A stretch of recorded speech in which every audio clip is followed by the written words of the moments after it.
এই যে আমার ছেলে দানিয়াল, শোনো বাবা, তোমার অনেক সুন্দর সুন্দর গল্প শোনাই না? হ্যাঁ, গল্প শোনাই না? তুমি ক্যামেরা অন করছি উল্টো পাল্টা করো কেন? এর আগে যে তোমার কইছি তুমি তো ঠিকঠাক উত্তর দিছো। এখন শোনো, যদি বাবার কাছ থেকে গল্প শুনতে চাও, যদি বেড়াইতে যেতে চাও, তাহলে যা বলি ঠিকঠাক করো, যদি না করো দিলে না। বেড়াইতে যে আমরা যাই, কোন জায়গাটা তোমার সবচেয়ে বেশি পছন্দ হয়েছে বলছো বাবা? কোন জায়গাটা সবচেয়ে বেশি পছন্দ হয়েছে? একটু আগে তুমি তো বলছো লালবাগ কেল্লার নাম।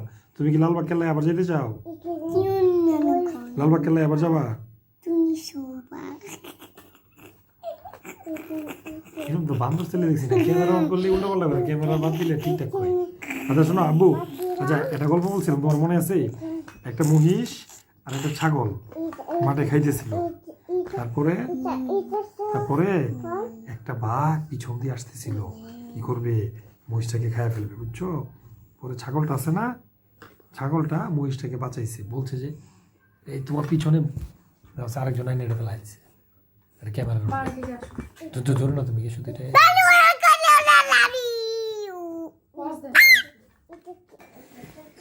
এই যে আমাদের দুষ্ট দানিয়াল, কথা ছিল সে সুন্দর করে সাক্ষাৎকার দিবে, কিছু না করে এখন যেই ক্যামেরা অন করলাম তখন এই উল্টা পাল্টা শুরু করলো।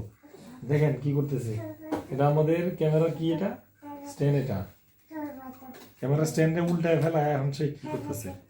আচ্ছা এই দানিয়াল, এই মেয়ে ব্যথা হইব তো, দানিয়াল বাবুর গায়ে লাগবে তো, বাবুর গায়ে লাগলে কিন্তু মাইর দিবে মাম্মা, তখন কিন্তু বাবা তোমার বাঁচাইতে পারবো না। এই যে আমার মেয়ে হয়েছে চরম উচ্চ সহ্য।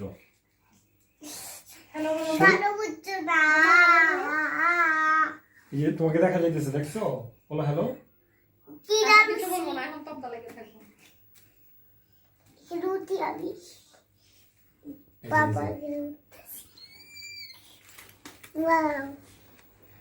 এই যে দানিয়াল, দানিয়াল এই যে